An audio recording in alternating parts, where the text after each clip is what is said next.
Je suis Nathalie Nouziès, je suis la responsable du service économie de montagne et forêt à la région Occitanie. Donc, je vais juste vous dire deux mots d'introduction.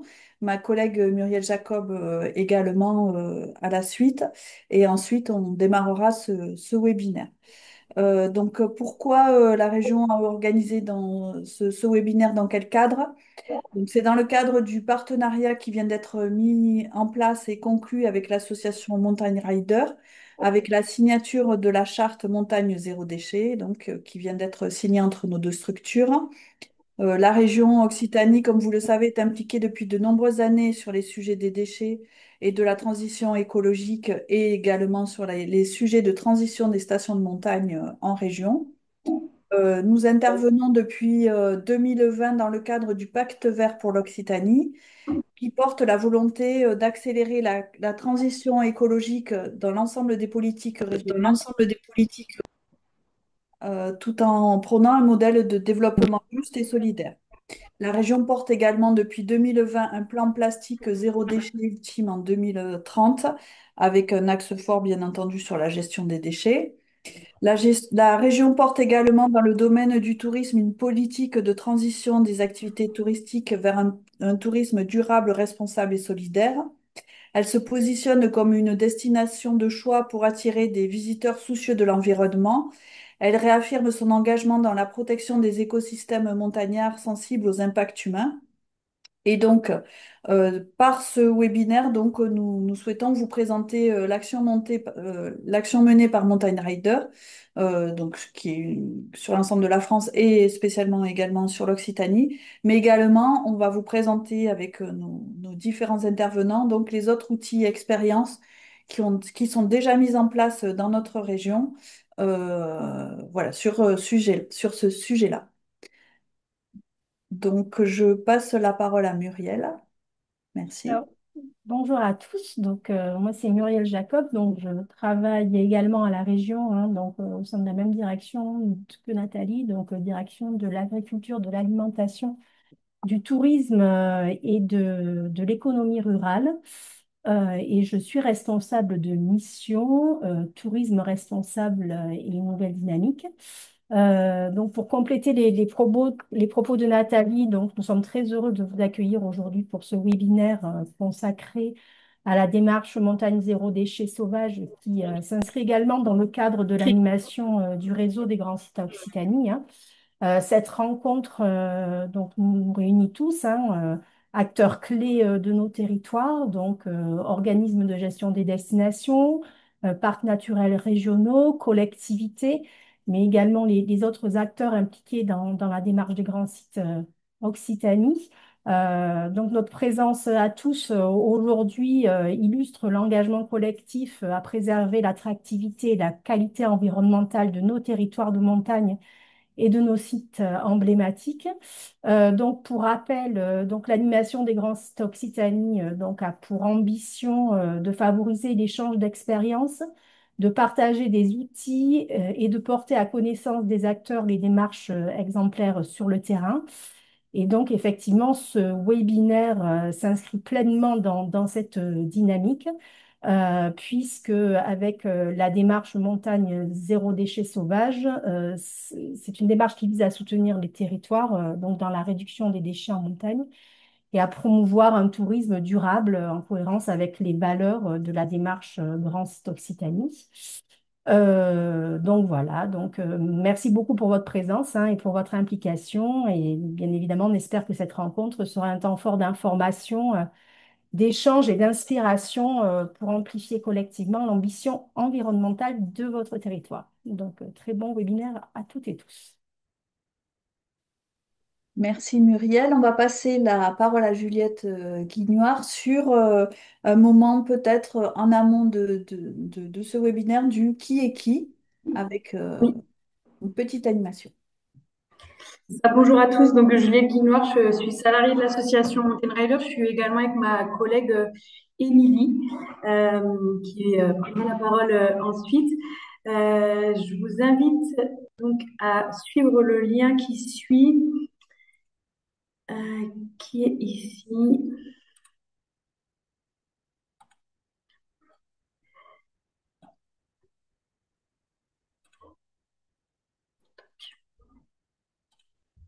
Voilà. Alors, à vous munir, si vous avez d'un téléphone avec, vous pouvez scanner donc le QR code qui est affiché à l'écran. Si vous avez possibilité de le faire. Ou alors, vous avez aussi pour suivre et rejoindre la session le lien qui s'affiche en haut de l'écran.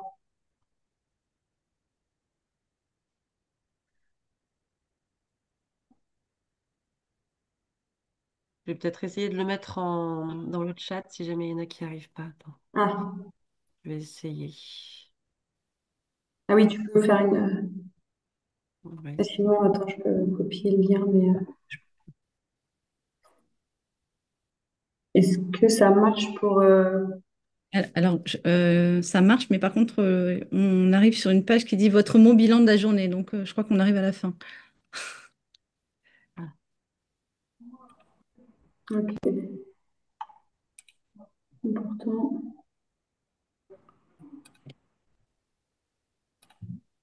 Euh, toc. C'est toujours le même?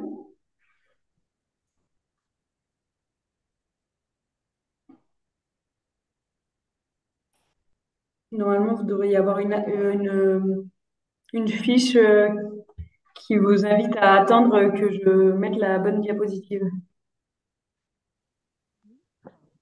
Ça dit nombre de participants, limite atteinte. ah, mince. Ah mince. Bon. Et ben alors, du coup, on va faire autrement. On vous invite à mettre dans le chat de quel territoire vous venez. Voilà, Ah, si ça a l'air vous de venez. fonctionner là pour le coup. Non, Ouais, mais ça a si. l'air de... Je viens de recliquer dessus, ça a l'air de marcher.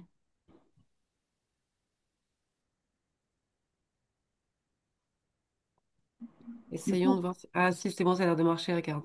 Voilà. ça marche. Ça a Pourrait-on l'air de marcher. ouais. Pourrait-on avoir de nouveau le QR code, s'il vous plaît? Ah, alors, je Ouais. vous renvoie le...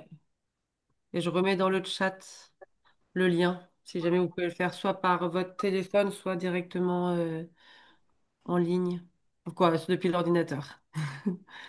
Et on atterrit bien sur la première question. Les aléas du direct. Ouais, désolée. Est-ce que ça fonctionne pour tout le monde? Vous y arrivez? J'ai l'impression que pas tout le monde peut participer, Hmm. qu'il y a un nombre limite. Euh, Bah alors, on va utiliser le chat, alors effectivement. Non, ça fonctionne pas. ouais, ça fonctionne pas. Ah, pardon. Ok. Quand on n'est pas 1000. Bah non, c'est pas Bon, mieux. bah, du coup, bah, on vous invite effectivement à le Ouais. faire par le chat, ouais.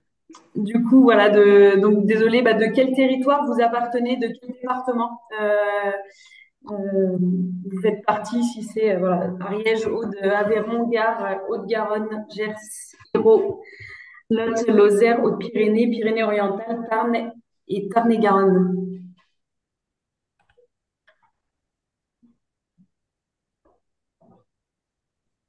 Et puis, vous pouvez, bah, dans la foulée, parce que c'est vrai que si on avait prévu plusieurs questions, si vous pouvez mettre le nom de votre structure également, comme ça on voit à peu près qui est parmi nous.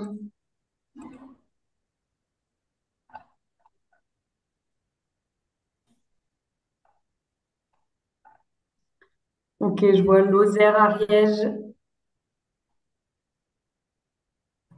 PO, Espace Cotterêts.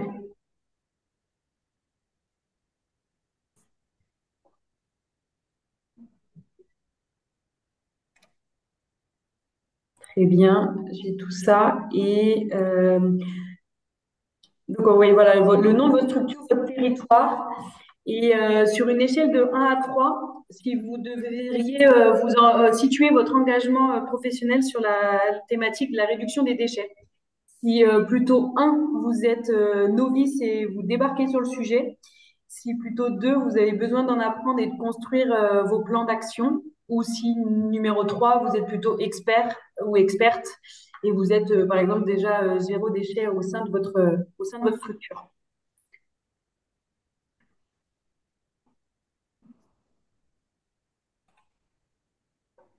De plus. De plus, ok, Pas mal. les novices. Est-ce que tout le monde a pu s'exprimer? Ok. Bah, globalement, ça montre pourquoi vous êtes là en même temps aujourd'hui. Ça fait sens. Il y a un peu de tout. Un, Ouais. deux, un peu de trois.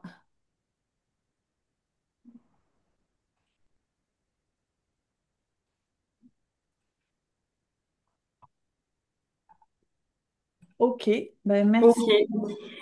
Bon, bah, désolé, le petit quiz n'a pas fonctionné. Je vais essayer de voir si j'ai la possibilité. Puis on va enchaîner du coup sur la présentation. Tac. Donc, je vais vous présenter donc l'association Mountain Riders, qui a pour mission de sensibiliser à la transition écologique. On a 25 ans en 2026. On est basé, donc notre siège social est basé à Chambéry en Savoie, où Émilie est, et on a tout fraîchement une antenne à Foix, à l'Istia, sur le campus des métiers montagne.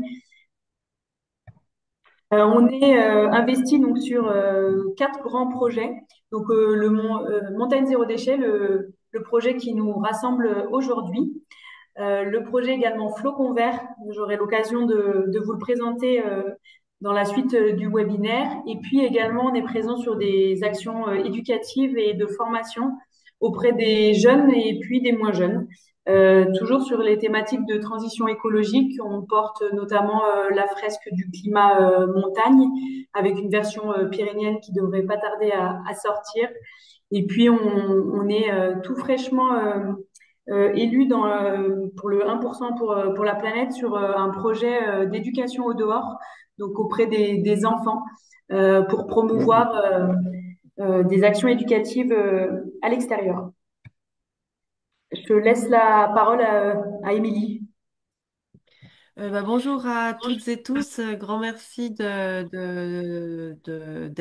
présent cet après-midi. Donc effectivement, on va vous parler un petit peu plus longuement du projet Montagne Zéro Déchet Sauvage en 2030. Je vais d'abord commencer par des chiffres et puis après, voilà, j'essaierai de vous expliquer en fait comment est-ce qu'il y a 4 ans maintenant, on a commencé à se mettre en mouvement pour réduire les déchets à la source à travers la Charte nationale montagne zéro déchet et puis de vous proposer concrètement des pistes d'action si vous souhaitez vraiment vous engager à l'issue de ce webinaire, ce qu'on souhaite. Donc voilà, il faut juste effectivement, comme l'a dit brièvement Juliette, juste bien comprendre que Mountain Riders est une association qui existe depuis plus de 25 ans et que en fait les ramassages de déchets sauvages sont en fait l'histoire de l'association. L'association fait du ramassage de déchets sauvages en montagne depuis plus de 25 ans et que plus de 25 ans après, on continue de ramasser des tonnes de déchets. Donc voilà, vous avez les chiffres 2024 de la campagne nationale montagne zéro déchet 2024, puisque ceux de 2025 sont en train d'être finalisés. Donc voilà, vous les aurez d'ici quelques semaines, mais en tous les cas, on reste pour l'instant sur les chiffres encore de la campagne de l'année passée. Et voilà, donc pour bien comprendre l'enjeu, le sujet, donc l'année passée, on a pu comptabiliser dans la campagne 82 ramassages avec une caractérisation des déchets. Donc la caractérisation, c'est une méthode de science participative reconnue par le ministère de la Transition écologique qui permet en fait en même temps qu'on ramasse, de faire un diagnostic de ce qui est ramassé en triant les déchets ramassés en fonction de leurs matériaux, bois, métal, plastique, etc. Et en comptant des déchets indicateurs. Donc il y a 34 déchets indicateurs spécifiques à la montagne. Donc, on va comptabiliser et grâce à cette méthode de science participative, en fait, ça nous permet d'avoir un diagnostic et donc de savoir en fait concrètement qu'est-ce qui pollue, qu'est-ce qui traîne dans la nature et comment faire pour, et en fonction de ce que c'est, et ben, donc d'identifier d'où ça vient et pour pouvoir aller voir les personnes à l'issue en amont de cette pollution pour leur demander de stopper ou en tous les cas de voir comment réduire. Donc c'est là tout l'objet de notre travail. Et donc l'année passée, sur 82 ramassages avec caractérisation à l'échelle nationale, on a ramassé plus de 18 tonnes de déchets. Donc à la fois 18 tonnes de déchets, c'est énorme hein, parce que juste un mégot, ça pèse rien dans les 18 tonnes, mais on en a ramassé plus de 50 000. Et en fait, juste un mégot, ça pollue 500 litres d'eau. Et la montagne étant au départ du cycle de l'eau, en fait, les 18 tonnes de déchets ont quand même un impact colossal sur bah, voilà, l'état de sol, l'état de l'eau. Et à la fois, par contre, les 18 tonnes de déchets ramassés, ils sont à mettre au regard des 8 millions de tonnes de plastique déversés chaque année dans les océans. Donc on est vraiment sur des volumes de déchets qui sont vraiment maîtrisables à l'échelle de nos territoires de montagne en France. Donc ça, c'est le premier point. Et puis, il y a juste quand même et ça, c'est notre petite fierté, de se dire qu'en fait, plus de la moitié des 82 ramassages qui sont faits sans que Mountain Riders soit là. Donc concrètement, ça veut dire que bah, les acteurs des territoires de montagne sont quand même suffisamment autonomes donc en fait, ils savent où aller chercher du matériel pour pouvoir faire les caractérisations, parce qu'il faut un matériel un peu particulier. Et ils sont surtout formés pour faire la méthode de caractérisation. Donc ça, c'est effectivement une invitation pour la suite, de savoir faire une caractérisation en autonomie. Sur la slide suivante, on a mis, Juliette, si tu peux passer, voilà, on a mis les chiffres de la campagne de l'année passée avec 6 ramassages qui avaient été faits dans les territoires pyrénéens. Et par contre, effectivement, on a un petit peu plus de programmes Adopt un Spot. Et donc, l'année passée, on avait ramassé plus de 615 kilos de déchets. Donc voilà, du coup, l'objectif, effectivement, d'aujourd'hui, c'est de vous inciter à rentrer dans la campagne de ramassage pour les années suivantes et d'avoir, du coup, un diagnostic de la pollution sauvage qui soit un petit peu plus exhaustif, un petit peu plus représentatif des territoires. Et puis effectivement, d'avoir des actions de réduction qui soient mises en place sur le territoire pyrénéen et Occitanie. Sur la slide suivante, en fait, du coup, si on revient à l'échelle nationale, encore une fois, donc là, on a fait l'extrapolation, donc les 8 tonnes de déchets ramassés sur les 82 ramassages. Si on extrapole à tout le territoire national, on arrive à 140 tonnes de déchets qui sont abandonnés chaque année dans les territoires de montagne. Donc en fait, encore une fois, hein, 142 tonnes, c'est clairement énorme en matière d'impact sur bah, ne serait-ce que l'eau, en fait, l'état de pollution de l'eau. Puisqu'encore une fois, hein, la montagne, c'est le départ du cycle de l'eau et Dieu sait que effectivement l'enjeu de l'eau dans les années à venir va être un enjeu qui va être majeur. Donc les 142 tonnes, ils sont importants puisqu'ils viennent clairement polluer en fait le cycle de l'eau à sa source. Et à la fois, 142 tonnes, c'est rien puisque si on s'y met tous, clairement en fait, on est en capacité de vraiment pouvoir stopper cette pollution sauvage et que c'est ça dont il s'agit aujourd'hui, entre autres. Et donc là, vous avez sur les slides suivantes, donc la slide suivante, on a notamment en fait le résultat de la caractérisation, où là, en fait, vous voyez en fait ce qui est ramassé sur les différents ramassages. Et ben, en fait, on observe déjà en termes de matière hein, que c'est représentatif de ce qu'on utilise au quotidien, c'est-à-dire qu'il y a une grande majorité de plastique. Et ça, c'est normal parce que du plastique, on l'utilise pour tout, tout le temps, voilà, peu importe où est-ce qu'on est. Donc le plastique, c'est clairement ce qu'on retrouve en majorité. Et par contre, après, vous voyez que ce qu'on retrouve quand même en quantité significative, ce sont le bois et ce sont le métal. Et en fait, déjà, rien que là, on se dit, ça nous interpelle en se disant, bah tiens, bois, métal, c'est pas le touriste qui vient avec sa palette de bois sous le bras et qui la laisse traîner sur la piste, ni même le métal. Voilà, le touriste lambda ne se trimballe pas avec de la visserie. Ou effectivement de la ferraille sur les pistes. Donc du coup, ça interpelle déjà sur bah, voilà, les sources de cette pollution sauvage. Et après, vous voyez qu'il y a quand même une partie non négligeable de non caractérisés. Et le non caractérisé, en fait, c'est des déchets qui sont depuis trop longtemps dans la nature, ils sont trop abîmés, donc en fait, on n'arrive pas à savoir ce que c'est. Et ou alors le béton, pardon, arrive dans cette catégorie-là en termes de poids. Je ne l'ai pas dit, mais si vous voulez poser des questions, interagir, n'hésitez pas dans le chat. On traitera peut-être vos questions à l'issue de la présentation. Voilà, mais n'hésitez pas à poser des questions ou à réagir, c'est avec grand plaisir. C'est pas facile en webinaire, mais essayez de vous sentir libre d'interagir. Voilà, sur la slide suivante, il y a le détail carrément des déchets. Juliette, si tu peux switcher. Donc les déchets indicateurs. Vous avez le top 10. On retrouve, donc ça c'est vraiment les déchets ici juste, hein, enfin ce sont des chiffres juste issus des 82 ramassages. Là pour le coup, c'est pas sur on n'arrive pas à extrapoler, mais en tous les cas c'est vraiment juste sur les 82 ramassages. On a ramassé donc quasiment 60 000 mégots. Clairement, en fait, le mégot, c'est ce qu'on retrouve en plus grand nombre. Et le mégot, ben, en fait, c'est clairement les touristes, mais c'est aussi les salariés, c'est aussi les habitants, c'est les pratiquants de la montagne, hein, c'est tout le monde. Les emballages alimentaires, pareil, ça fait vraiment partie des déchets qu'on retrouve en masse, quoi, et qui sont issus de tout le monde, hein. C'est pas que un type de personnes. Et puis après, ben, on a des fragments de plastique divers et variés. Et puis après, vous voyez qu'en fait, on retrouve des catégories qui sont plus de l'ordre, pas des pratiquants, ni même des touristes, mais plutôt des socioprofessionnels. Les feux d'artifice, alors c'est peut-être pas beaucoup le cas dans les Pyrénées, mais dans les Alpes, on a énormément de feux d'artifice qui sont tirés pendant les vacances notamment. Et donc, il y a énormément de résidus de feux d'artifice. Donc ça, c'est quand même hyper impactant. Et on en retrouve en tous les cas beaucoup. On a des déchets de construction aussi en masse. Là, vous voyez une palette, hein, mais c'est juste pour illustrer. Mais les déchets de construction, c'est du polystyrène, c'est de l'emballage, c'est de la ferraille, c'est voilà. Et après, on a des jalons de piste, ça effectivement qu'on retrouve en masse aussi quand, bah voilà, notamment sur les pistes, ça tombe avec la neige ou avec les touristes. Et puis après, bah, en fait, ils restent au sol, ils peuvent être broyés par les dameuses, etc.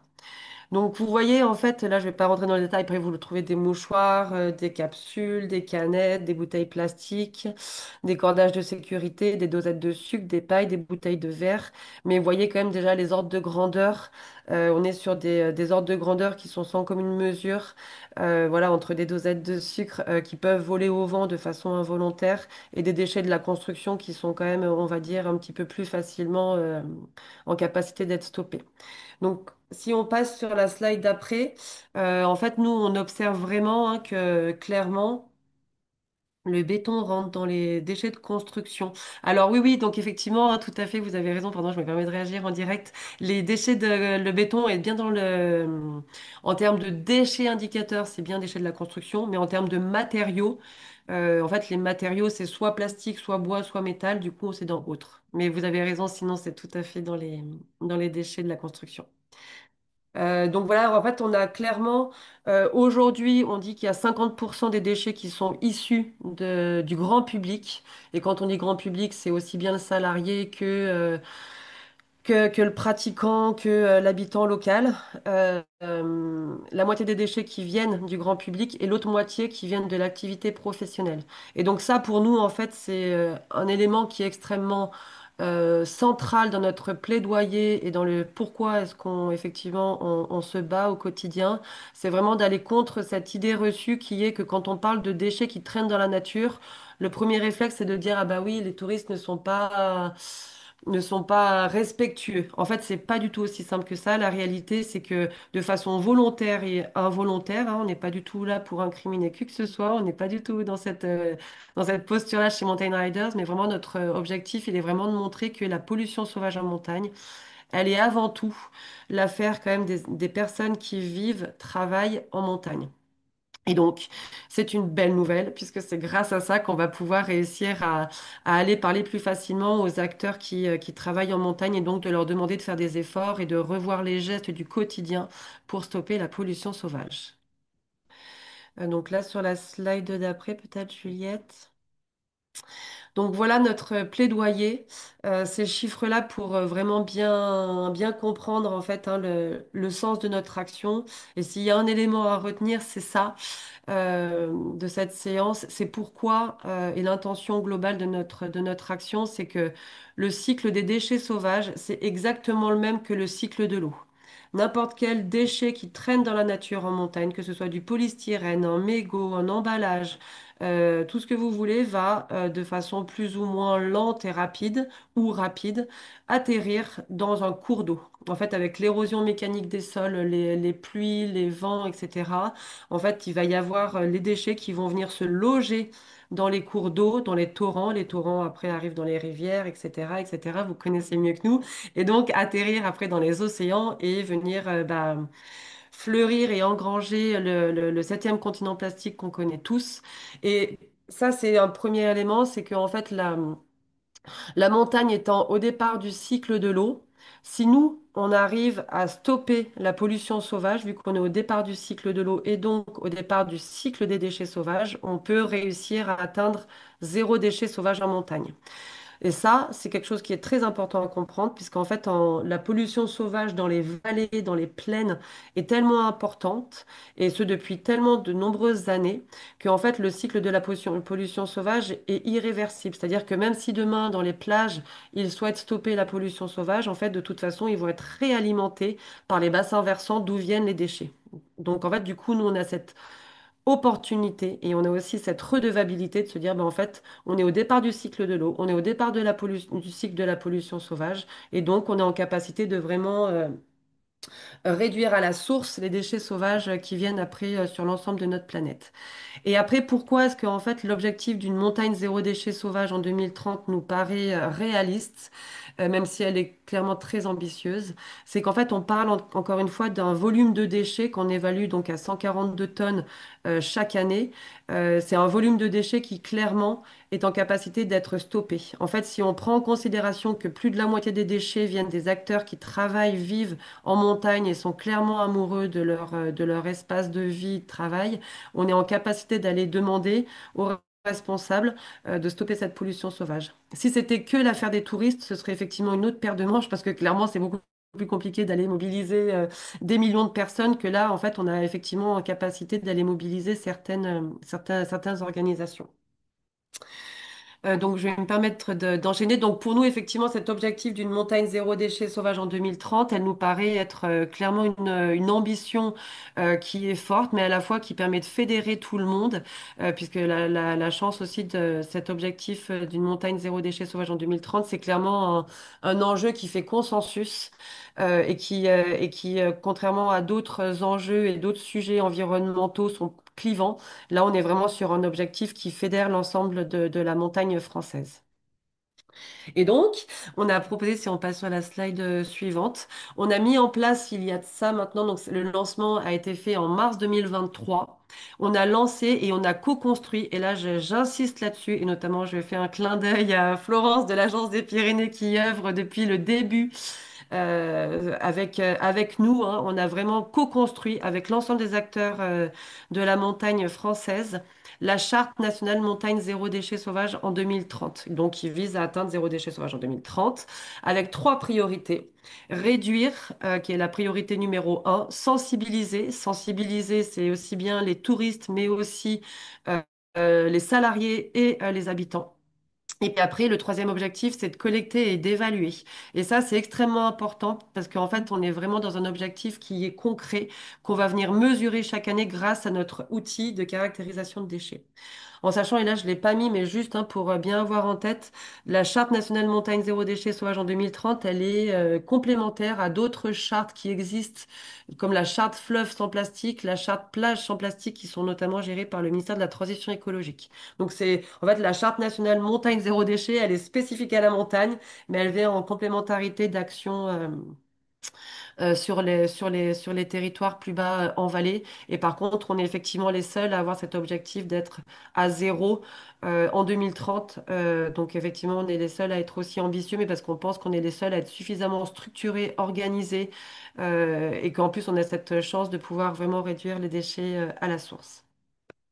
Donc sur les slides suivantes, on voit un peu comment s'organise cette charte. Donc vous avez ici, je ne sais pas si ça parle à tout le monde, tous ces logos, mais vous avez, pour faire de façon un peu plus synthétique, vous avez ici en fait toutes les organisations nationales qui se sont engagées et qui ont signé la charte nationale en faveur d'une montagne zéro déchet sauvage en 2030. Donc clairement, tous ces organismes-là ont dit, bah, nous, en fait, on va faire notre maximum pour qu'en 2030, on n'ait plus de déchets à ramasser en montagne. Et donc, vous voyez qu'en fait, il y a les régions, effectivement, les principales régions des territoires de montagne, mais on a aussi tous les syndicats professionnels des métiers de la montagne, que ce soit les guides, que ce soit les domaines skiables, que ce soit les moniteurs de ski, les accompagnateurs, les restaurateurs, les chantiers avec les BTP, les commerçants, les résidences de tourisme.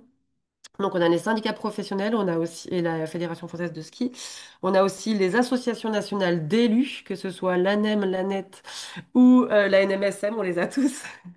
Et donc, du coup, on a vraiment réussi à fédérer autour de cette charte hein, l'ensemble des acteurs à l'échelle nationale. Et puis, on a aussi effectivement des organisations territoriales telles que l'Agence des Pyrénées ou l'Agence de développement économique des Hautes-Alpes, qui sont effectivement des vrais leviers pour faire connaître cette démarche et ces actions concrètes sur le terrain. Et donc, en fait, du coup, on est vraiment très fiers de se dire qu'en fait, on a un sujet environnemental qui fédère, plutôt que de cliver, mais vraiment qui fédère l'ensemble des acteurs dans un mouvement qui est solidaire et qui est concret. Vous avez ici la trajectoire qu'on s'est fixée, encore une fois, collectivement. Là, vous voyez, c'est moi qui prends la parole, mais en fait, concrètement, hein, c'est une action qui a été co-construite. Toute cette charte, les virgules de cette charte ont été co-construites par les membres du comité de pilotage, dont l'Agence des Pyrénées fait également partie, ainsi que la région. Et donc, du coup, vous avez ici la trajectoire qui vise effectivement à avoir une réduction progressive de réduction des déchets sauvages à la source avec une organisation qui, en fait, s'appuie sur ce qu'on appelle les têtes de réseau.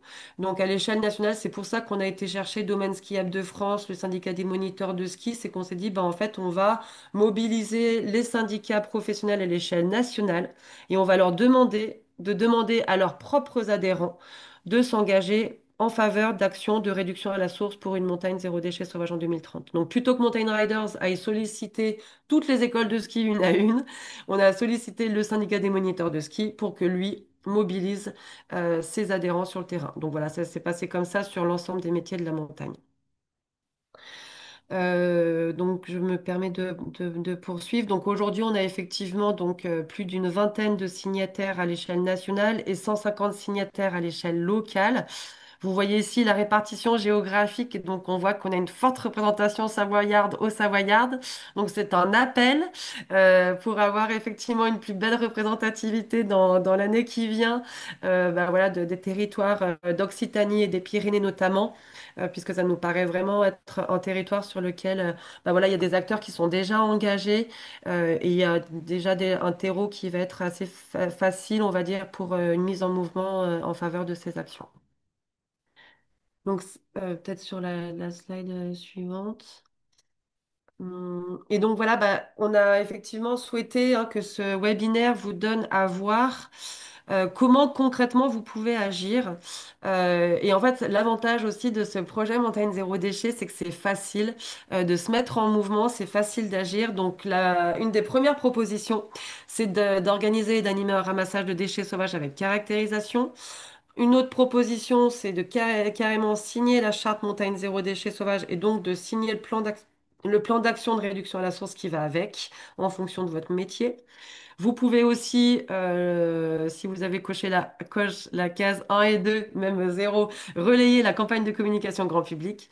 Et si vous voulez carrément être le leader, vous pouvez carrément expérimenter des solutions de réduction à la source. Je vais essayer de détailler un petit peu ce qu'on entend par toutes ces propositions d'action. Donc sur les slides suivantes, pardon Juliette. Donc le ramassage, donc le ramassage de déchets, j'imagine que vous avez tous, vous savez comment ça marche.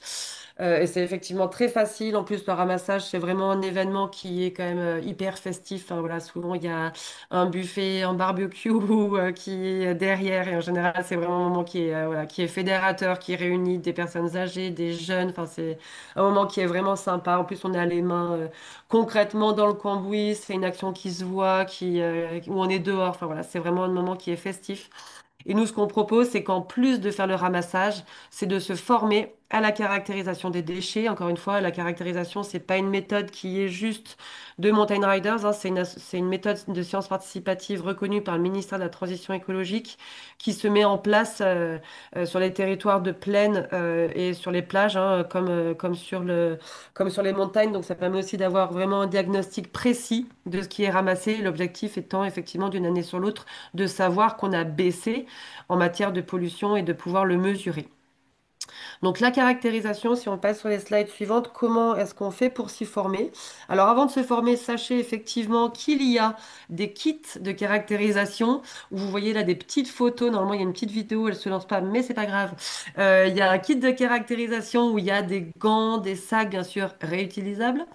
Et il y a donc une bâche que vous voyez là, des big bags, tout a été fait en matériel d'upcycling. Et vous avez un peson, un trépied. Et donc, ouais, du coup, ça permet vraiment de faire cette méthode de caractérisation sans que ça coûte rien. Et le matos, c'est tout à disposition. Et donc, vous avez 3 kits complets à disposition gratuite qui existent donc à Axe, à Lourdes et à la communauté de communes des Pyrénées catalanes. Donc ça, c'est sur la partie vraiment matérielle en dur. Et après, si on passe voilà, donc à l'intérieur du kit de caractérisation, vous avez la fiche de caractérisation qui normalement sont imprimées ou en tous les cas, sinon elles sont imprimables sur notre site internet. Et en fait, on a fait une fiche de caractérisation simplifiée euh, avec 10 déchets indicateurs pour qu'effectivement ce soit facile. Bon, effectivement, et là, ça rejoint une question précédente, pardon, auquel j'ai pas répondu, mais avec les déchets prioritaires. Et en fait, les déchets prioritaires, vous les voyez là. C'est tout ce qui est matériel de piste, les déchets de la restauration, les déchets de construction, les mégots, les emballages. Voilà, en fait, du coup, c'est de se dire, bah, en fait, c'est peut-être pas la peine de compter les 34 déchets indicateurs que nous, Mountain Riders, on comptabilise. Mais si déjà vous arrivez à bien faire le travail de caractériser sur 11 déchets qui sont les 11 déchets principaux, et ben du coup, déjà, effectivement, ça nous permettra d'avoir une vue très précise de ce qu'on a ramassé. Donc ça, c'est la caractérisation. Et puis après, sur la slide suivante, il y a effectivement la possibilité d'être formé. Donc on organise des formations en présentiel, y compris dans les Pyrénées. La dernière ayant eu lieu au mois de mars à Foix en même temps que les rencontres pyrénéennes. Et on a aussi la possibilité, et c'est largement suffisant, hein, de se former en distanciel sur demande. Ça coûte rien, ça prend 1 heure, même pas 45 minutes. Et on vous explique et on a vraiment une équipe voilà, très sympa qui vous expliquera comment faire. Et puis après, sachez que sur le sujet montagne zéro déchet et sur comment est-ce qu'on traite ce sujet et comment est-ce qu'on pense arriver à atteindre zéro déchet sur Horizon 2030, on a plusieurs webinaires qui sont mis en place. Le prochain aura lieu sur les chantiers, justement. Et donc, du coup, vous avez tout le planning sur notre site internet. Donc, ça, Et c'est sur puis, la pardon, partie organisation des webinaires. Vous avez et aussi puis, la il y avait possibilité. quelques questions peut-être dans le chat tout de suite, si tu peux répondre. Pardon. Alors, excusez-moi. Oui, je vais regarder. Alors, hop. Alors, le béton, donc ça, j'ai répondu. Connaît-on le niveau de présence plastique dans les sources de montagne? Alors là, j'ai pas les chiffres en tête, mais clairement, en fait, de toute façon, on sait que de la pollution microplastique, ah oui, donc ça, c'est une belle question. Quand on parle d'un objectif montagne zéro déchet sauvage en 2030, c'est vraiment nous, on vient mesurer la pollution macro, c'est-à-dire qui se voit à l'œil nu. Et là, on pense que c'est possible. Par contre, effectivement, la pollution microplastique, là qui ne se voit pas à l'œil nu, et notamment une des grosses émissions de pollution microplastique, c'est les pneus qui s'érodent quand on roule. Et en fait, ça, clairement, la pollution plastique, microplastique, ça, pour le coup, c'est un cycle qui est irréversible sur lequel nous, on va pas pouvoir avoir de prise et qui est très documenté d'un point de vue scientifique, que ce soit dans les Alpes ou dans les Pyrénées. J'ai pas les chiffres en tête, mais voilà, en tous les cas, il y a notamment, enfin, je sais qu'à l'université Savoie-Mont-Blanc, il y a des chercheurs qui sont vraiment spécialisés là-dessus et qui prouvent qu'en fait, dans les glaciers, il y a du plastique, dans les lacs d'altitude, il y a du plastique, et en fait, il y a du plastique, du microplastique, pardon, effectivement, de partout. Mais par contre, je pourrais effectivement vous faire retour de... Notamment, on avait un chercheur qui s'appelle David Gateuil qui a vraiment travaillé sur cette question des pollutions microplastiques dans les glaciers. Et je pourrais vous faire passer sa présentation et qui présente effectivement cette pollution-là. Après, les objectifs tout confondus ou les déchets prioritaires, pour nous, effectivement, les déchets prioritaires sont clairement les déchets de la restauration. Les déchets issus de la restauration sont pour nous quand même prioritaires. Les déchets de la construction sont des enjeux prioritaires parce qu'on en a, enfin, les déchets de la construction, c'est colossal. Et puis après, les déchets liés, on va dire, à l'exploitation des domaines skiables au sens large, c'est aussi un vrai sujet. Et puis après, il y a un autre déchet qui est prioritaire, c'est le mégot. Et notamment, on a des expérimentations qui vont avoir lieu concernant les mégots dans les résidences de tourisme. Puisqu'en fait, on a remarqué qu'il y a énormément de mégots qui sont jetés sur les balcons et qu'on a beau, voilà, qu'en fait, on a beau ramasser d'une année sur l'autre, en fait, on ramasse des centaines de milliers de mégots à chaque résidence de tourisme. Donc, il y a des vraies actions, notamment sur la partie hébergement. Donc voilà pour Et j'ai encore une autre question. Pardon, combien coûte le kit de caractérisation? Donc, il nous coûte à nous très cher. Mais par contre, quand il est... parce que en fait, c'est tout du matériel qui est upcyclé, donc effectivement, c'est pas donné. Mais par contre, il est à disposition gratuite. C'est-à-dire que quand vous l'utilisez, c'est complètement gratuit, par contre. Voilà. Donc, je vais essayer de terminer parce que là, je suis en train de déborder et je m'en excuse. Je vais peut-être attendre, peut-être poursuivre Juliette sur les slides suivantes pour essayer quand même de donner à voir. Si tu peux passer, voilà. Donc, vous avez en téléchargement sur notre site internet, si vous avez envie de vous en emparer, une campagne de communication grand public. Là, vous avez la version avec la moufle, qui est la version hiver, mais vous avez la version été, voilà, et qui en fait donne un message positif, qui valorise le bon comportement et qui donne effectivement une touche d'humour sur bah, les principaux déchets grand public en tous les cas que vous voyez là, hein, les canettes, les mégots, les bouteilles plastiques et les pommes-potes. Voilà, sont les principaux déchets qu'on retrouve et les emballages alimentaires. Donc en fait, on a souhaité cibler ces déchets grand public à travers cette campagne de communication. Et là, c'est pareil, tout est absolument téléchargeable gratuitement, réutilisable gratuitement. Vous pouvez mettre votre logo sur cette affiche de façon Ouais. tout Et à elle est fait aussi possible. disponible en espagnol et en Oui, catalan. exactement. Merci, ouais, Juliette. Peut-être sur les slides suivants, je vais essayer Ouais. d'accélérer. Je suis désolée. Donc, ça, on l'a vu. Hop, donc voilà, donc ça c'était quelques exemples d'utilisation. Après, si vous avez envie d'aller plus loin que organiser un ramassage, faire la caractérisation et relayer la campagne de com, vous pouvez donc signer la charte montagne zéro déchet. Là, on vous accompagne en distanciel ou en présentiel grâce à la présence de Juliette hein, sur Foix en faveur d'une montagne zéro déchet. Donc on a non seulement en fait la signature de la charte, mais en plus de la signature de la charte, il y a des plans d'action type qui ont été faits par métier, qui ciblent en fait les déchets par métier et qui visent à réduire les déchets par métier. Donc vous avez les 11 plans d'action type qui existent hein, pour les communes, domaines skiables, domaines nordiques, les offices de tourisme, les écoles de ski, les restaurateurs, commerçants, etc., etc., etc. Donc ça, tout est téléchargeable en ligne. On a une plateforme dédiée, mais encore une fois, Juliette est à votre complète disposition avec son sourire. Et puis, si vous avez encore envie d'aller plus loin que la signature de la charte et que c'est un sujet qui vraiment vous mobilise et que vous voyez qu'il y a un sujet qui vous tient à cœur et que vous pensez que c'est possible de le stopper, on est vraiment, nous, en recherche d'acteurs qui sont, comment dire, en capacité d'ouvrir leurs portes de leur travail pour voir comment réduire les déchets à la source et d'expérimenter au-delà des actions de base. En fait, concrètement, le plan d'action type de réduction à la source, en fait, ça cible les gestes du quotidien, où en fait, on fait même plus attention, mais ça génère des déchets de façon involontaire. Et là, en fait, l'expérimentation, ça vise quand même à aller plus loin et ça peut vraiment viser à aller retravailler en fait la chaîne d'approvisionnement des déchets sauvages. Et donc concrètement, en fait, on a nous ciblé trois types d'expérimentation bah, prioritaires parce que c'est là où on retrouve le gros des déchets. Ça rejoint la question précédente, pardon. On fait des suivis de chantier. Donc, on fait des suivis de chantier sur les domaines skiables. On fait des suivis de chantier dans l'immobilier.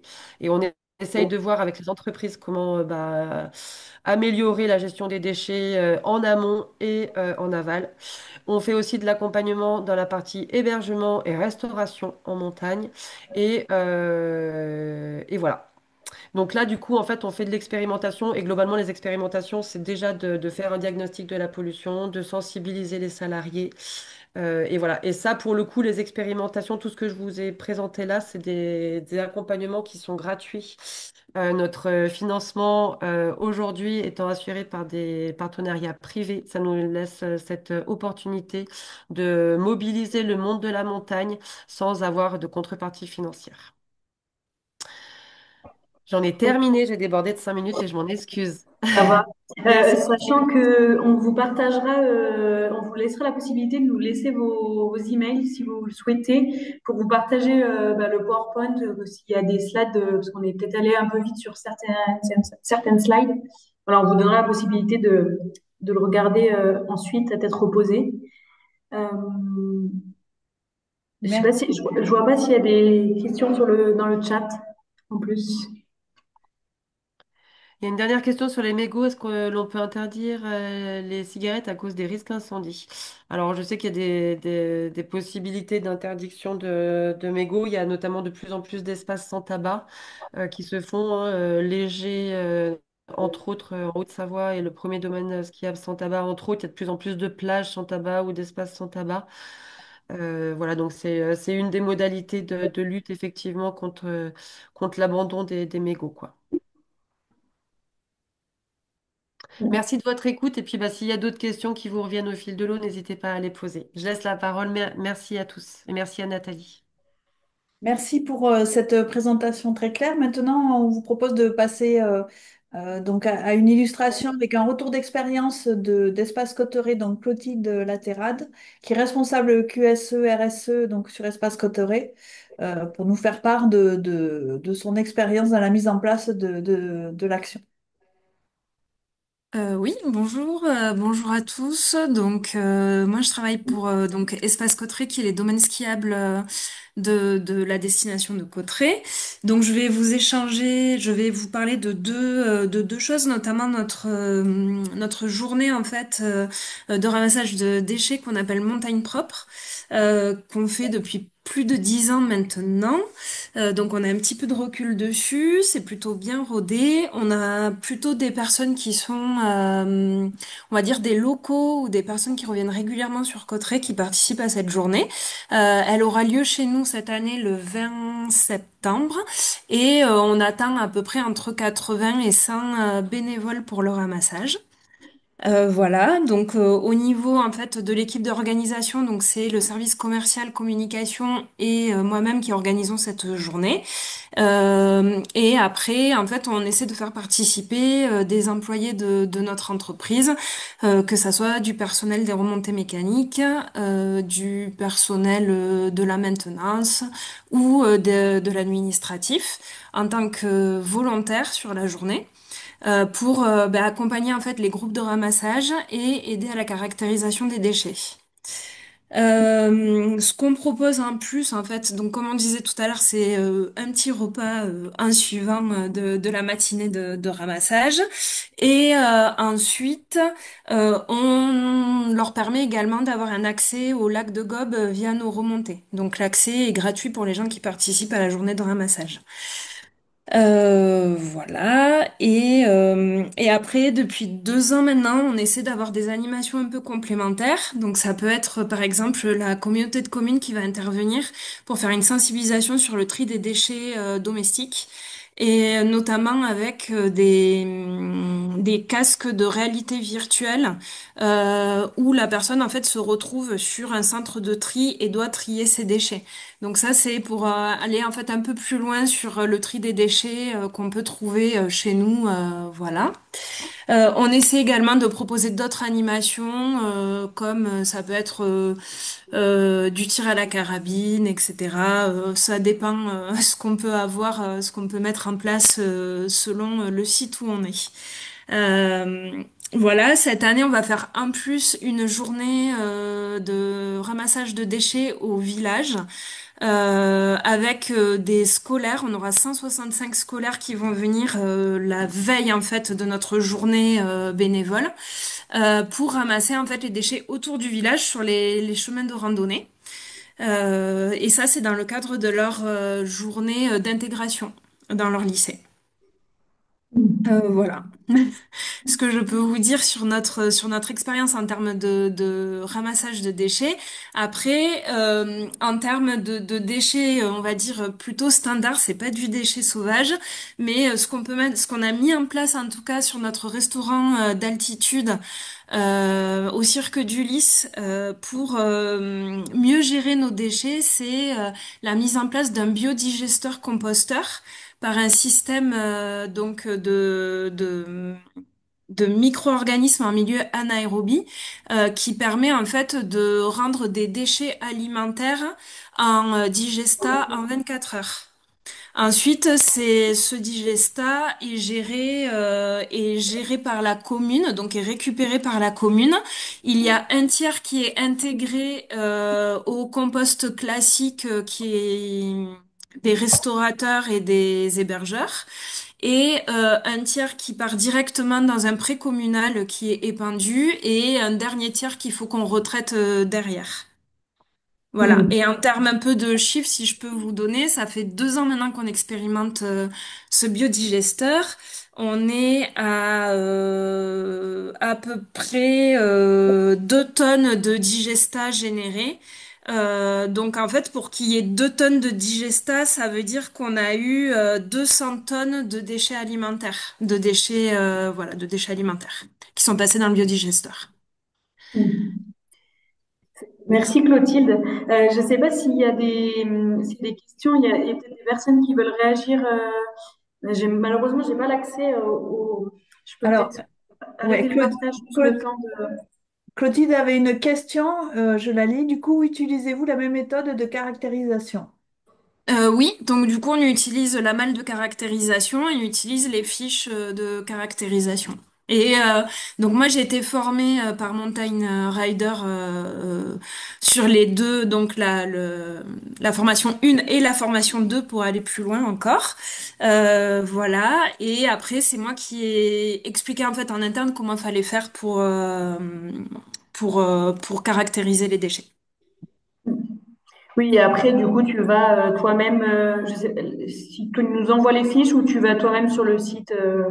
Je vous envoie. Alors l'année dernière, je vous avais envoyé les fiches directement, et après on reçoit en fait, on reçoit un petit bilan de ce qu'on a ramassé comme déchets, une petite présentation en fait qu'on peut mettre en avant auprès de nos salariés et auprès de nos clients également. Bravo. Merci. Merci. Effectivement, pour la saisie des données en ligne, en fait, c'est nous qui le faisons parce que vu que c'est vraiment important pour nous d'avoir des données qui soient hyper complètes, en fait, c'est nous qui faisons la saisie. Et comme le dit Clotilde, par contre, chaque organisateur reçoit un bilan tout bien beau à diffuser au sein de ces organisations. Ouais. Et avant, pour préparer ce webinaire, on échangeait sur justement un peu donc les pépites de ce ramassage et puis peut-être plus les difficultés. Je ne sais pas si tu as une pépite et un caillou sur la mise en place d'un ramassage sur, euh, sur une destination. Là, en termes de pépites, je dirais qu'on a quand même tous les ans, on arrive à avoir au minimum 80 personnes qui participent, donc c'est quand même plutôt positif. Mhm. Le caillou, c'est plutôt qu'on a du mal en fait à avoir des salariés qui s'investissent dans la journée de ramassage pour accompagner les bénévoles sur les différentes zones qu'on définit. Et là, on rame toujours un peu tous les ans pour avoir un peu de monde. Voilà. Hmm. Je ne sais pas s'il y a d'autres remarques ou d'autres questions, même si vous voulez prendre la parole, pas forcément utiliser le chat, où tout est hyper clair. Bon, Non, ça a l'air bon. ça a l'air d'être bon. Merci beaucoup. Merci pour ce témoignage très intéressant. Euh, Merci à vous. Du coup, dans le déroulé de ce webinaire, donc qui était essentiellement bon, enfin, centré sur cette expérience montagne zéro déchet, on a échangé on a eu la volonté d'ouvrir sur d'autres outils qui sont mis en place dans la région. voilà, à vous présenter peut-être de manière plus rapide. Donc, on va passer sur un temps sur les labels en faveur de la transition écologique. Donc, avec Sophie Perquin du Comité régional du tourisme et des loisirs et Juliette Guignoire de nouveau de Montagne Rider sur le flocon vert. Merci beaucoup. Bonjour à tous. Je vais essayer d'être très rapide. Juliette, si tu peux passer directement à la slide. Voilà, juste avant de focaliser sur le label Green Destinations, hein, je voulais juste rappeler rapidement le contexte, mais tu en as parlé tout à l'heure, Nathalie, dans lequel le CRTL s'était engagé finalement sur ces questions de tourisme plus vertueux et notamment sur la question de l'économie circulaire. Du coup, notre plan d'action, en fait, il est vraiment dans la lignée de grands documents plus stratégiques, hein, comme le Pacte vert, le SRADET ou le schéma régional. Et nous avons, alors je ne l'ai pas mentionné ici, mais également signé une convention de partenariat avec l'ONU Environnement, notamment sur la question de la réduction des plastiques à usage unique dans le secteur du tourisme. Et puis, comme vous le voyez, en fait, dans ce plan d'action, hein, on parle bien sur voilà, de réduction, en fait, d'engager des programmes d'économie circulaire. Tu peux passer. Du coup, c'était juste pour vous dire, en fait, mais simplement, voilà, toutes nos stratégies ont été repensées pour essayer d'engager, en fait, des actions en faveur d'un tourisme durable et puis surtout d'engager avec nous toutes nos parties prenantes, puisque du coup, on va avoir des messages, vous le verrez, de sensibilisation, d'engagement des touristes, des sociopros, etc., puisqu'on l'a dit tout à l'heure, toute la chaîne doit être responsabilisée. Donc, tu peux passer, s'il te plaît. Donc, effectivement, hein, nous, on a développé un site pro qui est ouvert à tous, alors aux institutionnels du tourisme comme les entreprises touristiques, où en fait, on peut retrouver des informations sur tous les sujets alors l'ISO 26000 de la RSE, et donc, bien sûr, sur tout ce qui est attrait à l'économie circulaire. Et puis, toutes nos pages, en fait, elles sont construites pour informer sur le sujet, sensibiliser, mais aussi évidemment apporter des solutions vraiment concrètes et puis des ressources, des outils. Donc on a aussi des webinaires hein, sur ces thématiques, notamment on en a fait un sur l'économie circulaire dans lequel justement la région Occitanie avait participé. Et puis, tu peux passer. Voilà, on a également les kits qui étaient cités tout à l'heure, et notamment le kit Montagne Zéro Déchet que vous pouvez retrouver dans ces pages en libre accès. Donc, vous voyez, on en a d'autres, hein, puisqu'on a aussi d'autres univers, l'univers littoral, mais je crois que Prisca en parlera tout à l'heure, donc je ne zoome pas, mais vous pouvez retrouver toutes ces ressources sur le site pro du Comité régional du tourisme et des loisirs. Et puis rapidement, du coup, voilà, vous dire, on accompagne aussi les territoires, donc les offices de tourisme ou les ADT et aussi les EPCI, mais aussi des entreprises sur certains labels, notamment certains labels environnementaux comme Green Destinations, Pavillon Bleu, Ville et Village Fleuri, Qualité Tourisme hein, qui est devenue destination d'excellence. Dans tous ces labels, finalement, on va toujours retrouver des critères qui sont sur l'économie circulaire. Si on parle de destination d'excellence, par exemple, sur la partie éco-responsable, on a, selon les filières, entre 10 et 15 critères qui vont vraiment zoomer là-dessus. Voilà. Et puis, juste pour Green Destinations, en fait, vous dire qu'il existe, mais ça, on pourra le détailler plus tard, il existe des équivalences, en fait, entre Green Destinations et Destination d'Excellence. Là, je m'adresse plutôt aux professionnels ou aux offices de tourisme sur la partie éco-responsable selon certaines conditions. Voilà. Et donc, tu peux passer donc sur le label Green Destinations hein, que nous avons, nous, choisi d'engager en Occitanie euh, pour vraiment son approche en fait systémique sur les questions de transition écologique. Donc on a eu un AMI en 2024 et on a une deuxième session aussi 2025. Aujourd'hui, on a 20 destinations engagées dans ce label et il y a d'ailleurs parmi les gens qui sont présents certains qui sont déjà labellisés sur ce label. Tu peux passer, s'il te plaît. Voilà. Donc, rapidement, en fait, du coup, c'est un label qui est Green Destination, qui est reconnu par le Conseil mondial de tourisme durable, le GSTC, et qui est également construit, en fait, sur la base, évidemment, des 17 objectifs de développement durable, les 17 ODD, et avec 6 grandes thématiques et 84 critères. Et donc, si on zoome rapidement, la slide d'après, s'il te plaît. Du coup, vous voyez qu'en fait, à travers quasiment toutes les thématiques, on va toujours retrouver ces questions d'économie circulaire, de sensibilisation, notamment ici sur le thème 1, la gestion des destinations. On demande que en fait, la destination travaille sur les comportements appropriés des visiteurs sur les sites sensibles, avoir des indicateurs de surveillance et de durabilité. Donc, ce qui a été montré tout à l'heure, il répond parfaitement. Dans Nature et Paysage, évidemment, on va demander à ce que la destination mesure et surveille l'impact du tourisme sur l'environnement naturel. Tous les impacts doivent être traités de façon adéquate. Et sur la thématique suivante, si tu veux bien passer, sur environnement et climat, on va vraiment zoomer sur cette question de déchets, notamment en demandant à ce que la réduction des déchets solides et la réduction des plastiques à usage unique soient traitées avec des objectifs quantifiés. Et puis, on va parler évidemment de tri, de recyclage de déchets, mais aussi d'élimination des déchets, et notamment aussi tout ce qui est décharge sauvage, par exemple. Voilà, comment on traite ça. Donc ça, c'est vrai que souvent, c'est des choses quand on parle aux gens du tourisme, c'est un petit peu compliqué à appréhender. Et c'est vrai que du coup, en ça, bah, en fait, les démarches qui vous ont été présentées juste avant peuvent complètement répondre à ce critère-là.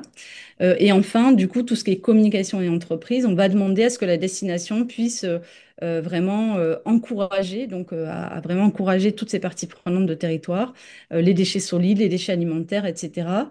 À jouer un rôle aussi de sensibilisation et d'information auprès des visiteurs. Mais pas seulement de sensibiliser, mais aussi d'apporter des solutions. Vous voyez, donc en fait, on est complètement encore une fois, là, on a des éléments de réponse grâce à ce qui nous a été présenté par Mountain Riders. Voilà, et simplement vous dire ici hein, que du coup, en fait, on voit bien, c'est l'objectif de développement durable pour ceux qui sont familiers avec ça, ce numéro 12 où on va donc demander de travailler sur la réduction et la gestion des déchets. Et on voit bien que si on analyse ce label d'un petit peu plus près, on va avoir donc un impact en fait direct qui est demandé. On va avoir des critères qui sont obligatoires, hein. On n'est pas dans la recommandation, on est vraiment dans des critères obligatoires de traitement des déchets. Et on a également des objectifs de résultats, pas juste de moyens. Donc voilà, on est sur un label qui est très exigeant. Et c'est pour ça que nous voulions faire le parallèle en fait avec ce qui vous a été présenté précédemment. Voilà. Et puis on a encore une fois, on a ici par exemple, voilà, Tourmalet Pic du Midi qui est autour de la table, qui est engagé dans ce label et qui pourrait aussi témoigner sur cette voilà l'importance de ce label et de ce qu'on vient de dire. Moi j'en ai fini, j'essaie de tenir le délai. Je- Voilà, et puis vous avez mes coordonnées ici.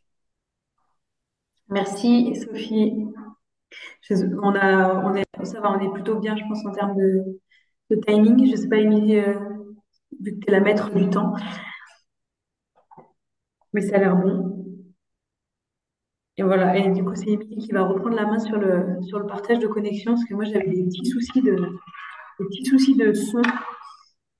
Est-ce que vous voyez bien mon écran là? Ça apparaît bien ou pas? C'est bon, oui.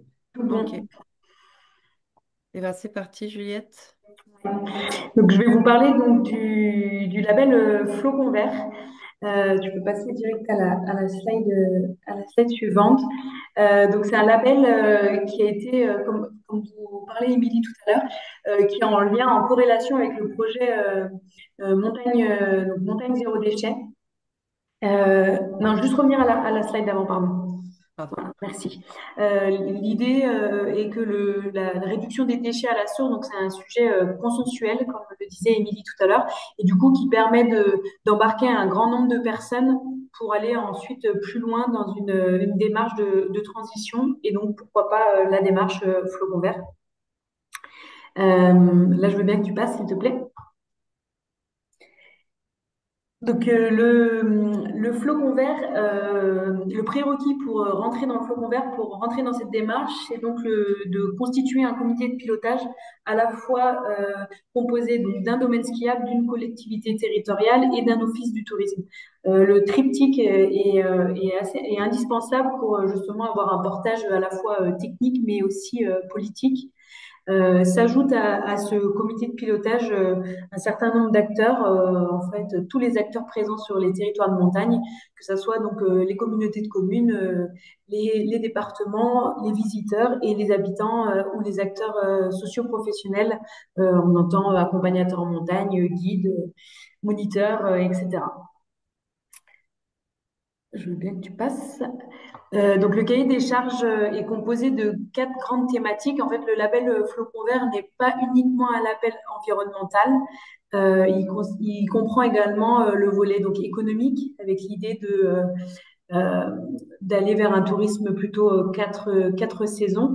La dynamique également sociale et culturelle, pour inciter une vie à l'année sur le territoire pour les habitants, mais comme pour les visiteurs de la destination. Et surtout, un des piliers quand même assez indispensables, c'est donc la gouvernance pour avoir donc une stratégie qui est posée, qui est portée politiquement et qui est partagée par l'ensemble des acteurs sur le long terme.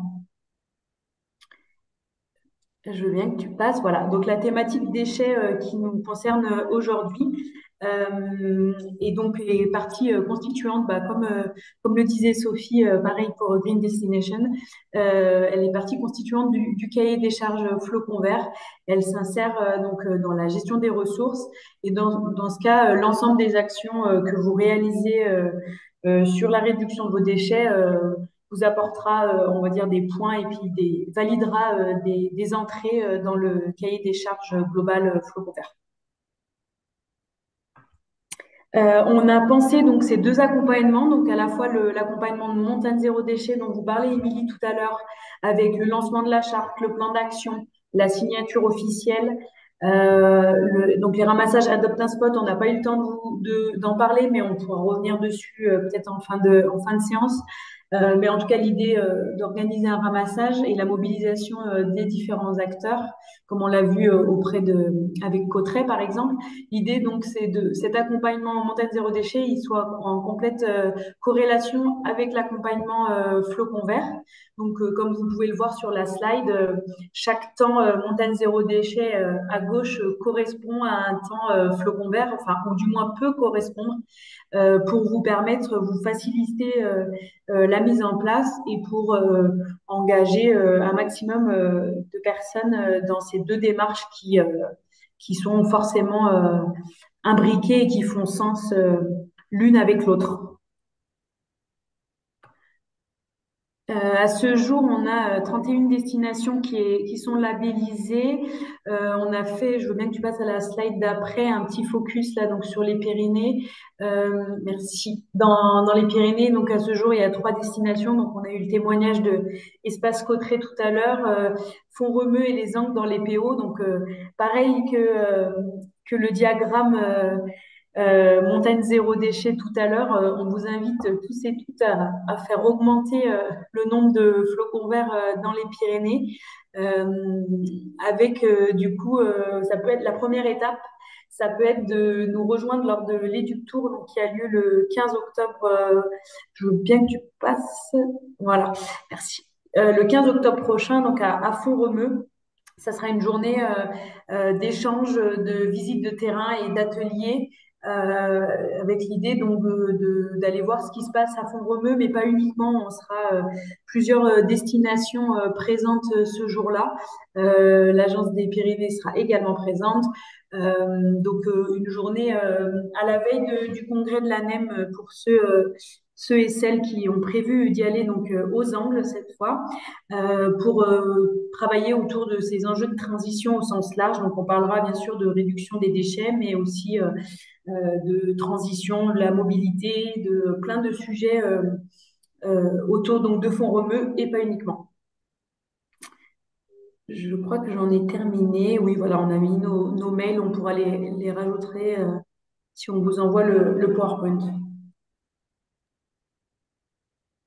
Merci beaucoup Juliette. Donc on va passer maintenant au dernier temps de ce webinaire avec la présentation des lieux de ressources par Florence Laparade de l'Agence des Pyrénées et Guillaume Roger de la Compagnie des Pyrénées. Et enfin, on terminera par une présentation de la région sur la plateforme Cyclope, la plateforme des acteurs de l'économie circulaire en Occitanie. Oui, alors peut-être au niveau de l'Agence des Pyrénées, comme ça a été évoqué tout à l'heure, on a été parmi les premiers à rejoindre la dynamique montagne zéro déchet à l'échelle nationale, hein, dans le copil national. Et de ce fait, étant une structure à l'échelle du massif des Pyrénées, sur les deux régions, hein, bien sûr avec le soutien des deux régions, Occitanie et Nouvelle-Aquitaine, nous avons en fait était un petit peu la tête de pont pour faire connaître le dispositif Montagne Zéro Déchet à l'ensemble des acteurs du massif. Et donc, en fait, dans notre feuille de route, hein, nous avons à la fois le développement du massif, sa promotion, la fédération des acteurs du massif et la préservation du massif, et aussi tous les sujets, bien sûr, en lien avec la transition de la montagne. Et donc, de ce fait, il nous semblait extrêmement important de pouvoir être dans une dynamique comme montagne zéro déchet. Et donc, juste peut-être pour être très rapide, parmi les actions, c'est vrai qu'on a eu le plaisir de co-organiser avec Mountain Riders une rencontre pyrénéenne, montagne zéro déchet. Et l'objectif de cette rencontre, c'était vraiment en fait de faire connaître des initiatives, les initiatives montagne zéro déchet, mais d'autres initiatives aussi à l'échelle du massif. Il y a eu notamment des initiatives autour de l'événementiel éco-responsable, par exemple. Il y a eu aussi beaucoup de témoignages de toutes les actions menées dans les stations. Et donc, du coup, l'idée, c'était à la fois d'avoir un petit peu une hauteur de vue sur les sujets autour de la gestion des déchets. Un deuxième temps qui était vraiment du partage de témoignages pour inciter à partager des boîtes à outils, à dupliquer, à développer et tous pouvoir contribuer pour aller vers une montagne zéro déchet. Et enfin, il y a eu aussi une session de formation à cette occasion, justement pour que vous puissiez bénéficier des outils de montagne zéro déchet. Voilà. Et je passe la parole à Guillaume, parce qu'on est très complémentaires sur ce sujet. Bonjour à toutes et à tous, merci Florence. Et merci à Nathalie et aussi à Mountain Rider de nous avoir invités à ce webinaire de qualité. Déjà, je vais présenter la Compagnie des Pyrénées rapidement. Donc, la Compagnie des Pyrénées, c'est une entreprise qui fédère et accompagne des stations de montagne des Pyrénées. C'est une société d'économie mixte dont sont actionnaires donc la Caisse des dépôts, les deux régions support du massif, donc l'Occitanie et la Nouvelle-Aquitaine, quatre départements, les Pyrénées-Atlantiques, les Hautes-Pyrénées, l'Ariège et les Pyrénées-Orientales, ainsi que les collectivités territoriales de support des stations de montagne et quelques autres acteurs privés. La Caisse des dépôts et la région Occitanie étant actionnaires majoritaires du dispositif. Alors, ce dispositif, c'est quoi? La Compagnie des Pyrénées, donc elle accompagne les stations au travers de trois boîtes à outils. Une foncière, donc la foncière des Pyrénées, qui, comme son nom l'indique, peut intervenir sur des projets liés à l'immobilier en montagne en vue du réchauffement des lits froids. Une SAS Compagnie des Pyrénées Participation, qui est l'outil financier de la Compagnie des Pyrénées, qui peut accompagner des sociétés d'économie mixte dans leur développement. C'est le cas notamment avec la station du Grand Tourmalet, donc barrage d'Armongy, dont la Compagnie des Pyrénées est actionnaire à hauteur de 28%. Et ensuite, une SAS, la SAS NP-RESA, qui, elle, porte la marque collective NP, donc Nouvelle-Pyrénées, qui regroupe 8 domaines skiables et stations de montagne, donc Peyragudes, Puy-en-Galy, le Grand Tourmalet, Luzardiden, Cauterets, Gourette et la Pierre Saint-Martin, ainsi que deux sites touristiques emblématiques, donc en l'occurrence le Pic du Midi et le Pont d'Espagne à Cauterets. Donc notre cap à nous aussi, bah, c'est le zéro déchet en 2030, puisque l'an dernier, le 5 décembre 2024, la Compagnie des Pyrénées a signé la charte montagne et zéro déchet sauvage, portée par Mountain Rider, qui vise à ce que voilà, les déchets sauvages soient éradiqués dans nos stations, du moins celles de la Compagnie des Pyrénées, d'ENPI. Et ce que nous faisons concrètement, donc nous avons mis en place un plan d'action qui reprend des actions que nous menions depuis un petit moment déjà, notamment les opérations montagne propre, dont a parlé Clotilde de Cotteret tout à l'heure. Ce sont des opérations que nous menons depuis 10 ans dans chacune des stations ANPI. Et donc, l'idée, c'est ce qu'on a dit déjà tout à l'heure, c'est de ramasser, trier et caractériser les déchets et aussi, bien entendu, sensibiliser les acteurs qui sont présents sur ces journées. Donc, on peut avoir des acteurs de la station, que ce soit des socioprofessionnels, des employés de la station, mais aussi et surtout des clients, parce que nous invitons entre 100 et 150 bénévoles à venir partager ce moment convivial dans nos stations. Donc, on en a organisé 7 cette année. Ça a regroupé pour l'instant 700 personnes. Ce n'est pas encore fini puisque samedi a lieu l'opération sur la station de Luzardiden. Il reste encore des places si des gens sont intéressés. Je vais mettre le lien d'inscription sur le chat tout à l'heure. Et à Cotteret, comme l'a dit Clotilde, le 20 septembre prochain. Mais là, en l'occurrence, malheureusement, il n'y a plus de place, c'est déjà complet.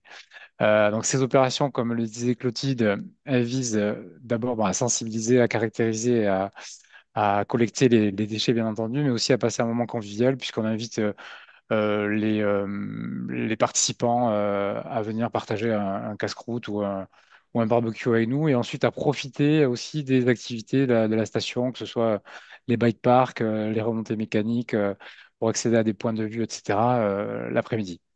Donc ça, c'est une des premières actions qu'on a été, voilà, les stations NP ont été quand même pionniers dans l'organisation de ces stations depuis 2012, non 2000, pardon, 2015 aujourd'hui, et que nous renouvelons chaque année en communiquant auprès de notre base de données pour inciter le maximum de gens à venir participer.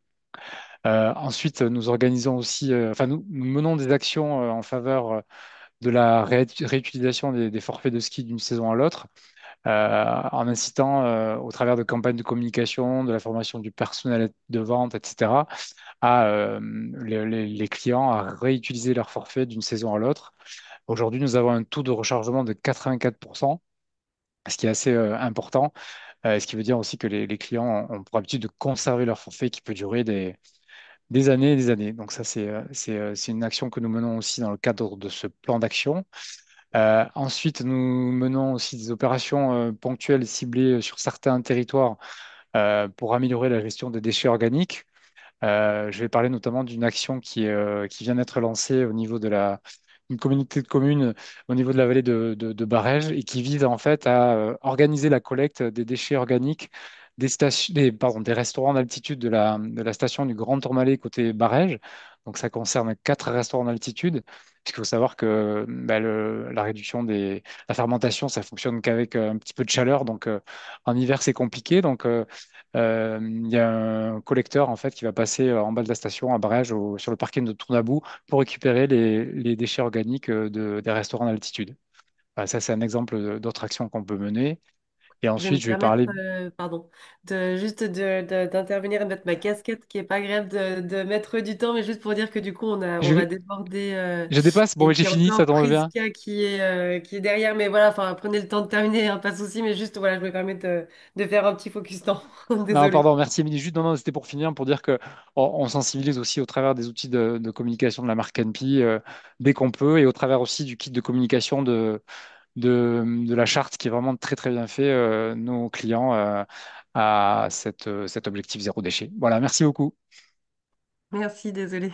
Et vous hébergez un kit. C'est possible de venir le chercher chez Oui, vous. on héberge un kit à Lourdes. Tout à fait là pour l'instant, il est à Pio, il doit redescendre pour Luce, mais il est à Lourdes en général. Ouais. Merci, désolée.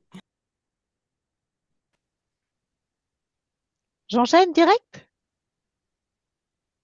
Oui, alors je crois que le slide, peut-être, il y avait d'autres pages avec des...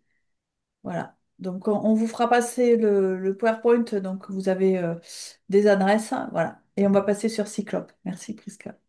Merci. Alors, vous pouvez passer celle d'après et la suivante. Je voulais faire un petit rappel, parce que c'est de l'économie circulaire, mais le temps passant très vite, je vous ai mis la définition dans le chat.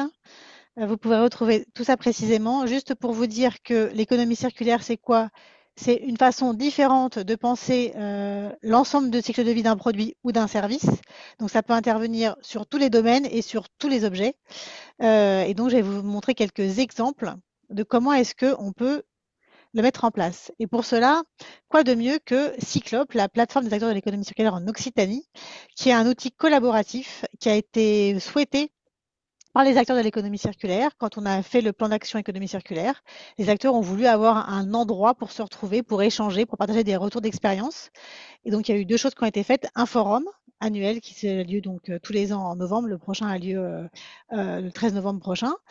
Et une plateforme donc, qui s'appelle Cyclope. Cyclope parce que c'est une force avec un seul œil pour une vision unique, donc pour aller tout dans le même sens sur l'économie circulaire. Donc c'est une plateforme qui marche assez bien. On a plus de 2500 membres, plus de 1500 organisations. Et sur cette plateforme, vous trouverez, je vous ai mis, non, je vous l'ai pas mis, dans le chat, le lien. Je ne vais pas rentrer dans le détail, juste pour vous dire que vous pouvez trouver à la fois des événements, à la fois des initiatives qui sont des retours d'expérience. On a des comités de travail, on a des agendas, on a plein de ressources. Donc je vais vous montrer ça très très très rapidement. Sur la page suivante, vous pourrez voir des actualités donc qui sont alimentées par tous les membres. Hein. Donc, si demain vous devenez membre de Cyclope, vous pouvez contribuer, pas seulement voir, mais aussi contribuer, proposer des agendas, des actualités. Donc, par exemple, en ce moment, vous voyez qu'il y a quelques jours encore pour candidater au deuxième trophée de l'économie circulaire. Donc, vous pouvez aussi proposer des actualités de ce type-là et, bien entendu, participer. On a également les appels à projets qui sont régulièrement mis aussi en ligne par les différents acteurs. Sur la page suivante, vous voyez un exemple d'événements qui sont proposés. Donc là, c'est ce qu'on appelle la partie agenda. Et par exemple, le webinaire d'aujourd'hui était mentionné. Je ne sais pas si je vous l'ai remis là, peut-être pas, mais il était aussi indiqué. Sur la slide suivante, vous voyez la partie initiative, donc qui sont des retours d'expérience qui sont proposés par les membres. C'est aussi pour ça qu'on incite les gens à s'inscrire pour pouvoir contribuer. Et là, sur ce type d'initiative, là, on fait une modération a priori, c'est-à-dire qu'on valide les propositions qui sont faites pour vérifier qu'il y a une qualité qui est proposée sur ces retours d'expérience, sachant que on refuse tout ce qui est démarche commerciale. On est vraiment sur de l'échange entre des pros du domaine de l'économie circulaire, des gens pour s'informer, pour inspirer, pour donner envie de faire des actions dans le domaine de l'économie circulaire. Et c'est par ce module initiative que vous pouvez, si vous le souhaitez, candidater au trophée de l'économie circulaire. Un point rapide sur les réseaux qu'on peut retrouver sur cette plateforme. On a différents types d'entrées. On a une entrée membre avec des individus. On a des entrées aussi par organisation. Donc on peut à chaque fois faire une recherche soit par membre, soit par organisation. Et puis on a aussi une recherche par tête de réseau. Vous pouvez choisir de n'afficher que les têtes de réseau qui font de l'accompagnement, qui pilotent, qui peuvent faire un peu une porte d'entrée sur un réseau en particulier. Et puis également sur des types de réseaux, si c'est des gens qui font de l'accompagnement d'entreprise, si c'est des gens qui font ont des ressources thématiques, par exemple sur le domaine des biodéchets, par exemple, vous pouvez les retrouver aussi par ce biais-là. Autre sujet important, ce sont les communautés de travail. Donc, c'est des communautés virtuelles. Certaines sont ouvertes, d'autres fermées. Elles sont ouvertes, ça veut dire que tous les membres de Cyclope peuvent y accéder. Fermées, ça veut dire que c'est un groupe de travail, c'est des choses qui sont en production. Donc là, il faut demander une adhésion à la communauté pour pouvoir y participer. Aujourd'hui, on a 18 communautés, je vous en ai mis juste quelques-unes ici, qui permettent de traiter différents sujets. Et dans celles qui pourraient vous intéresser particulièrement, on en a une sur les biodéchets, on en a une qui a été créée récemment par le Comité du tourisme sur les référents tourisme durable Occitanie. On en a une aussi également sur les zéro plastique ultime qui est animée par la région pour coordonner les acteurs du plastique sur cette thématique-là. On en a une sur le vrac qui est la consigne. Et on en a une sur les dépôts illégaux, les dépôts sauvages, par exemple. Et sur chacune de ces communautés, vous pouvez trouver différentes ressources, des agendas et des documents de travail. Par exemple, sur la communauté donc des référents tourisme durable, vous avez des calendriers, mais également des documents comme l'annuaire des référents tourisme ou par exemple les destinations qui sont labellisées tourisme destination d'excellence. Vous pouvez aussi trouver d'autres exemples sur les dépôts illégaux, donc avec des guides, des outils qu'on essaie de centraliser pour que vous ayez vraiment un centre de ressources entre les mains, enfin plutôt au bout de vos claviers. Voilà très rapidement sur cette présentation de Cyclope. Je fais vraiment très très vite en accéléré. Je voulais aussi vous dire quelques autres mots sur d'autres actions qui sont réalisées par la région. Donc ça a été cité tout à l'heure. Donc on a un plan sur le plastique zéro déchet plastique ultime en 2030, donc qui a été voté en 2020, qui a 4 axes principaux, donc qui est zéro plastique dans l'environnement, zéro plastique à usage unique, également réduire les plastiques qui seront valorisés en énergie et de passer à 20%, et puis d'avoir 80% des déchets plastiques qui soient recyclés sur le territoire. Pour réaliser tout ça, il y a des actions qui sont mises dans différents domaines. On a plus de 80 actions qui ont été recensées. Et on a différents domaines d'intervention qui sont assez proches de celles qui ont été présentées par Mountain Rider. C'est rassurant, on est tous dans la même direction. Donc aussi bien sensibilisation, communication, prévention, formation et recherche. On est un territoire où il y a énormément de choses dans ce sujet-là, sur la recherche en Occitanie sur les plastiques. Bien entendu, la collecte, aussi bien des déchets, mais également dans l'environnement. Tout ce qui est les sujets de la valorisation matière, la valorisation énergétique, la préservation des hommes et de l'environnement sur les questions de santé, l'exemplarité de la région. On essaye aussi en interne de montrer l'exemple et puis aussi de travailler sur la gouvernance, de faire en sorte que tout ça fonctionne et qu'on arrive à partager ce qu'on fait et à mettre en avant les ressources d'expérience intéressantes pour que tout le monde puisse s'inspirer. Autre petite action, autre action qu'on mène également, pas forcément petite, on a un partenariat avec le réseau VRAC et Réemploi et on organise régulièrement des ateliers, des webinaires, mais également des visites apprenantes qui existent sur le territoire. Il y en a prochainement qui sont organisés à Montpellier et Toulouse en octobre. Donc si ça vous intéresse, vous aurez sur le support les liens pour pouvoir vous connecter. Il y a également des fiches ressources qui sont réalisées. Et puis là, nous aussi, on a aussi des kits. Donc on a cité tout à l'heure l'opération Faisons des merveilles, qui au départ était centrée sur la mer. Et bien entendu, la question des déchets ne concerne pas que la mer. Donc on a étendu l'ensemble du dispositif à l'ensemble de l'Occitanie. Et donc on réalise aussi, nous aussi, des kits de ramassage que l'on fait aussi avec des bâches recyclées. On avait eu une première opération avec Recycloc, qui est un cluster sur le textile en Occitanie.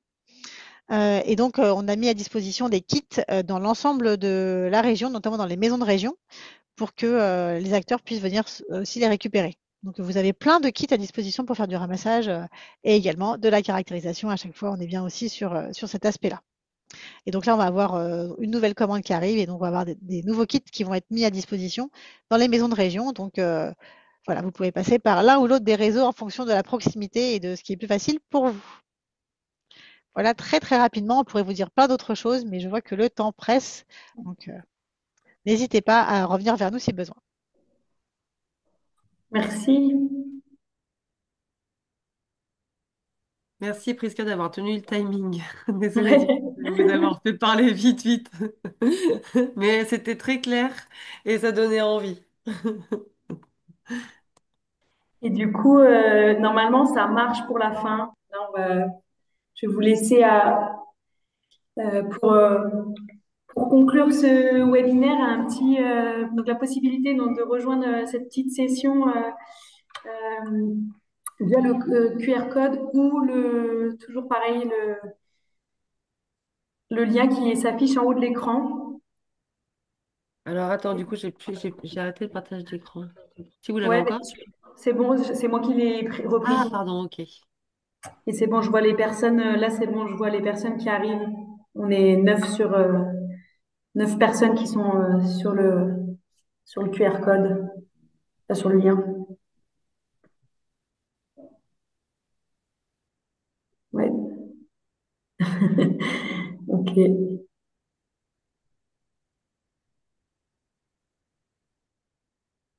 J'attends encore quelques petites secondes.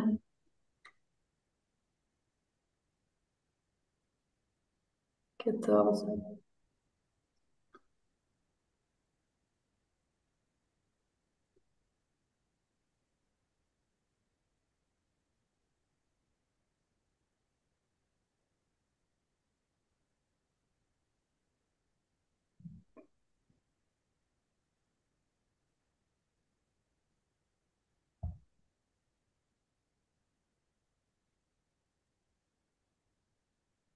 Moi, je vois pas ton partage d'écran. Par contre, Juliette, je sais pas si vous voyez le partage d'écran. Moi, je le vois pas. Je suis la seule à pas le voir. Euh, je- ouais, Ah, pardon, c'est moi qui étais la seule à pas le voir. si Oups. peut-être tu veux en mettre dans le chat le lien, peut-être, s'il te plaît, si jamais il y a d'autres personnes, mais j'ai l'impression que ça, il y a pas mal de gens. Ça a l'air bon. Alors, 16. Parce on était plus nombreux, j'ai l'impression. ouais. C'était 33 participants. A priori, ça marche pas. Ça fonctionne pas, je tombe sur un QR code. Idem. Je remets le... Moi non plus, ça fonctionne pas. Là, ça fonctionne ou pas? Ah, ça y est, ouais. C'est bon? Ok. Mais c'est juste que du coup, il n'y a plus le QR code pour que les personnes puissent. Donc Donc la voilà, question, la c'est preuve de quand quoi vous vous les avez trouvez. besoin pour Ouais. engager une démarche dans votre structure.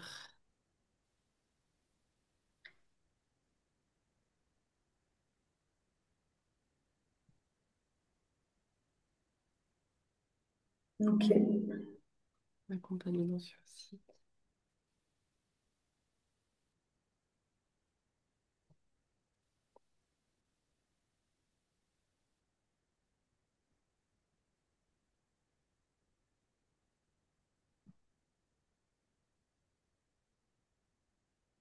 Ok.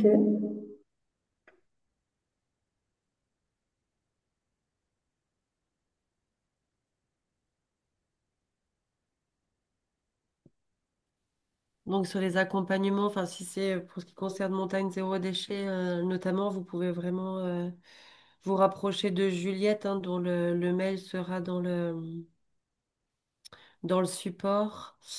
Et voilà, et c'est vrai que du coup, ben, on traitera vraiment les demandes au fur et à mesure, mais on essaye vraiment d'être au plus près possible et que toute énergie qui est prête à se mettre à disposition du projet, on essaye vraiment d'y répondre de façon favorable, quoi.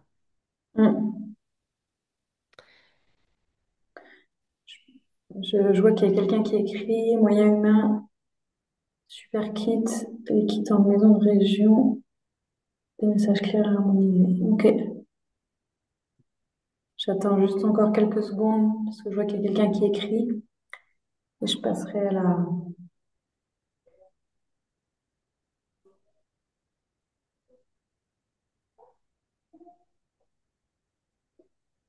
Ouais, ok. Volonté politique qui ressort. Et ben du coup, je vais vous demander si vous avez un mot bilan de ce webinaire d'aujourd'hui là. C'est pour quelque chose qui vous a plu ou moins plu d'ailleurs, en un mot. C'est un peu difficile, mais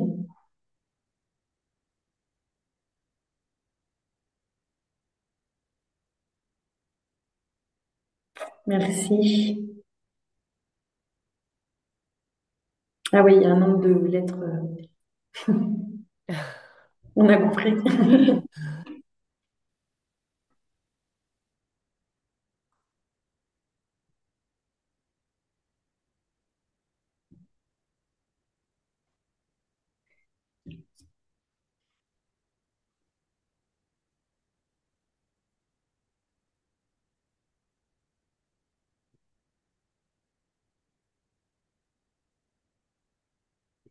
Eh ben, merci à vous tous, en tous les cas, de jouer le jeu. C'est jamais évident de créer l'interactivité lors des Ouais. webinaires. Donc voilà, on essaye effectivement on a essayé un nouvel outil, voilà, qui n'a pas marché sur le début, mais qui Voilà. a marché sur la fin. Et on vous laisse cette dernière slide là, si vous voulez nous laisser votre email et comme ça on vous enverra ou mettre dans le chat pour ceux pour qui ça n'a pas fonctionné. Euh, et on vous enverra tout le support avec toutes les ressources de sites, de plateformes, de kits, de contacts. On fera un beau résumé.